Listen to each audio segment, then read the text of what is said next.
Good morning friends आज हम चर्चा करेंगे माताओं बहनों की एक समस्या जिसे फेशियल हेयर कहते हैं, अपर लिप कहते हैं। इस समस्या के बारे में चर्चा करेंगे। इसे अनवांटेड हेयर भी कहते हैं या फिर इसी समस्या को हर्स्यूटिज्म बोला जाता है। आज जानेंगे कि ये समस्या क्यों होती है, क्या इसके कारण होते हैं और इसको ठीक करने की जो बेहद ही असरदार होम्योपैथी में दवाइयाँ होती हैं, जिन्हें लेके अपनी समस्या को हम ठीक कर सकते हैं और परमानेंटली ठीक कर सकते हैं, उसके बारे में चर्चा करूंगा। एक मैं आपको नुस्खा भी बताऊंगा जिससे अपना के समस्या को परमानेंटली ठीक कर सकती हैं। तो डियर फ्रेंड्स, मैं हूं डॉक्टर संतुष्ट पांडे। बहुत बहुत स्वागत है मेरे यूट्यूब चैनल पे आपका।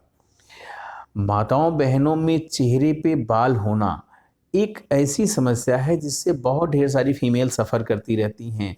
इसके लिए तमाम तरह के वो नुस्खे अपनाती हैं, तमाम तरह के तरीके यूज़ करती हैं। कुछ फीमेल्स सेविंग करती हैं, कुछ फीमेल ट्रिमिंग करती हैं, कुछ ट्विस्टिंग करती हैं, ट्विजिंग करती हैं या फिर कुछ वैक्सिंग करती हैं, इवन कि लेज़र ट्रीटमेंट भी लेती हैं। परंतु ये कोई भी ट्रीटमेंट परमानेंटली नहीं होता, हमेशा के लिए नहीं होता है। कुछ दिन बाद वापस हेयर आ जाते हैं, कुछ महीने बाद आ जाते हैं, कुछ हफ्ते बाद आ जाते हैं, परंतु ये हेयर्स वापस आ जाते हैं, ये बाल वापस आ जाते हैं, जिसके लिए उन्हें दोबारा ऐसी समस्या को सब फेस करना पड़ता है, दोबारा उसी ट्रीटमेंट को फॉलो करना होता है। अगर इसके कारणों की बात करें कि क्यों ऐसी समस्या डेवलप हो रही है, तो सबसे पहला कारण यही होता है कि हार्मोनल इम्बैलेंस होना। माताओं बहनों में इंड्रोजन हार्मोन की अधिकता की वजह से या फिर इंड्रोजन हार्मोन के इम्बैलेंस होने की वजह से ऐसी समस्या देखी जाती है। कुछ माताओं बहनों में ये जेनेटिक भी देखा गया है, उनके पहले में अगर रहा है तो उनमें भी ऐसी समस्या डेवलप हो सकती है। मीन्स उनकी मदर में है, सिस्टर में है, नानी में है, तो ऐसी समस्या डेवलप होने के चांसेस रहते हैं। यदि आप पीसीओडी या फिर पीसीओएस जैसी समस्या से सफ़र कर रहे हैं तो भी ऐसी समस्या हो सकती है। या फिर आप कुछ दवाइयाँ ले रही हैं जैसे एनाबॉलिक स्टेरॉइड्स जो होते हैं, उनकी वजह से भी ऐसी समस्या डेवलप के चांसेस रहते हैं। कुछ बीमारियां जैसे आप कुशिंग सिंड्रोम, एक्रोमेगेली ऐसी किसी डिजीज से सफ़र कर रही हैं तो भी फेशियल हेयर इंक्रीज कर सकते हैं।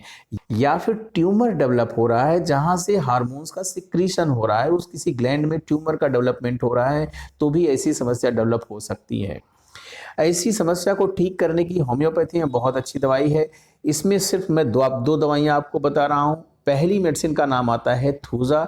इस मेडिसिन का 1 पावर लेना है। इस दवा को सप्ताह में 1 बार लेना है। लेने का बड़ा तरीका स्पेसिफिक होता है कि इस दवा की 4-4 बूंदें 10-10 मिनट के अंतर पे 3 बार आप लीजिए। मीन्स आधे घंटे में इसकी 12 बूंदें लीजिए और सप्ताह में सिर्फ 1 बार लेना है। दूसरी मेडिसिन होती है ओलियम जैक।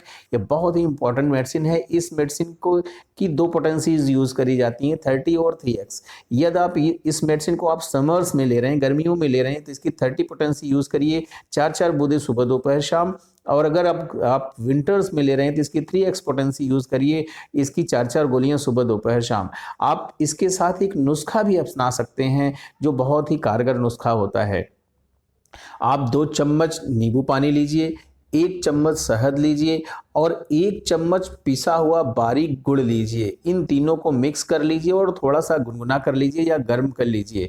जहाँ पे आपके हेयर हैं उस एरिया पे इस पेस्ट को लगा दीजिए या फिर इस लेप को लगा दीजिए और उसे आधे घंटे के लिए छोड़ दीजिए।